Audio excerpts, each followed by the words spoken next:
how to add Wen Lambo financial token on OKX wallet. Now, this token came under the symbol of WLFI. So as you can see, this token is available on Mexc. Now, to be able to add this token to OKX wallet, what you need to do, just click here to copy the token address. As you can see, this token address is under the Ethereum network.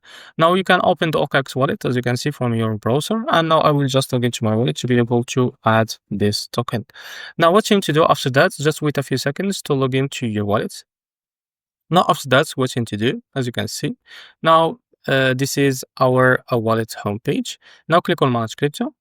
And as you can see here, you can paste the token as in the search bar.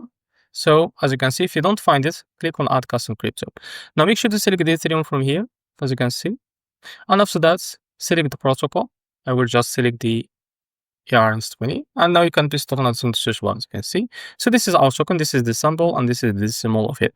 Now click on Confirm.